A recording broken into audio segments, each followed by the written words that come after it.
हक हकूक के लिए हमारा देश का मेहनत का सावाम अंग्रेजों के खिलाफ लड़ता था, उससे भी बदतर हालात जो आज देखने में मिल रहा है वो आज किसी से छूता नहीं रहा है। तमाम देश का ये मेहनत का और मुख्य तौर से किसान और मजदूर, उसका जो दमन इस निरंकुश शासक ने अपने प्रशासन के बलबूते पर देश की संविधान और इस लोकतंत्र के ऊपर जो हमला किया है और इतना जबरदस्त तानाशाही कि देश के फंडामेंटल राइट्स जो हमारे को मिले थे, मौलिक अधिकार, उनको कुचल के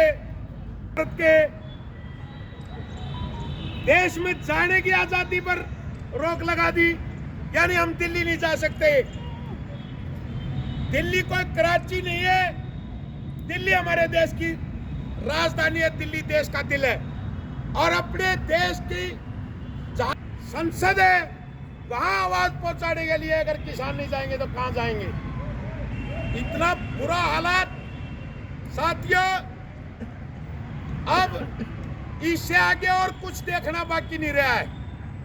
अब तो हालात ये हो गए कि एक तरफ आरएसएस और बीजेपी की वो सोच जिन्होंने आजादी के दीवानों के लिए गवाहियां दी थी, उनको मुखबरी करके जेलों के अंदर डलवा दा, फांसी तड़वा दा, बर्फ की सिलियों में पिटवा दा। एक तौर वो जो हमारे पूर्वज बताया करते, आज वो देखने को मिल गया हमारी पीढ़ी को। आज क्या हो रहा है ये देखिए, ये 22 साल का शुभकर्ण नौजवान एक गरीब किसान परिवार से है, चला गया, शहादत दे गया। किसके लिए दे गया? इस मेहनत का सावाम के लिए उसने शहादत दी है। और ये शहादत अगर हम थोड़ा भी जिक्र हमारे बीच में है तो भाई इस शहादत को, इसके सपनों को, इसकी जो एक चाहत थी एक किसान मजदूर के लिए जो आया और उस संघर्ष में लगातार जुटा हुआ था और पंजाब सीमा में थे, हरियाणा में तो आए भी नहीं। हरियाणा तो अलग मिसाल खड़ी करना चाहता है, खट्टर और ये अनिल विज। वहां गोली चलवाई, 302 का मुकदमा।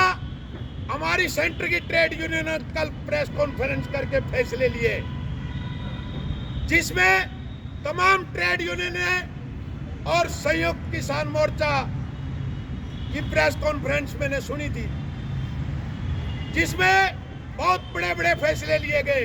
उन फैसलों को मंजिल तक पहुंचाने के लिए आपकी और हमारी सबकी जिम्मेवारी बनती है। हमारी जिम्मेवारी बढ़ती है, अगर हम देश के सही सिपाही है, देश के लिए जीना सीखा है, तो भाई हमने ये आवाज और अपना अकेला सुख कर नहीं। सम्मू बॉर्डर पर भी साथियों एक 65 साल का किसान गुजरा था 3 दिन पहले। वो जो एक्सपायर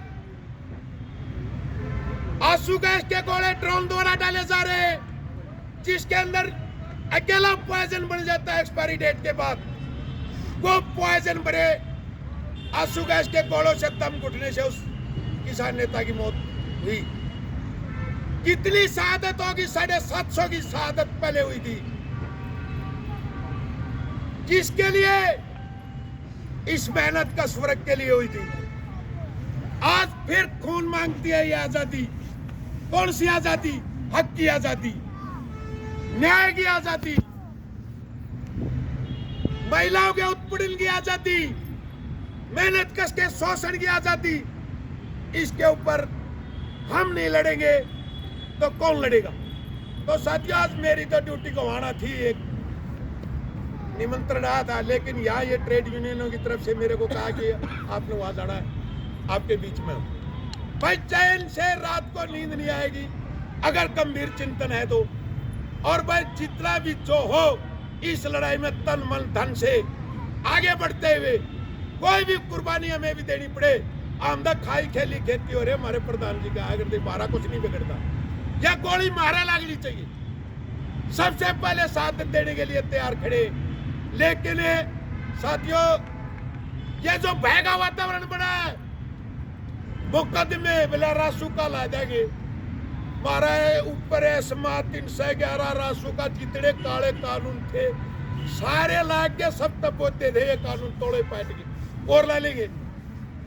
इन काले कानूनों के विरुद्ध भी लड़ाई है।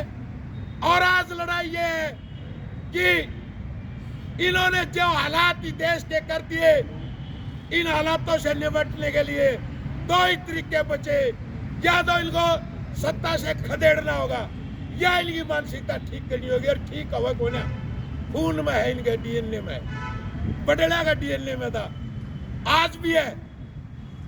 ये शाम दाम दंड भेद ईवीएम टीवीएम ले आगे सत्ता में काबिज हो गया मोदी, जनता का जनप्रतिनिधि नहीं है, अडानी अंबानी का दलाल है।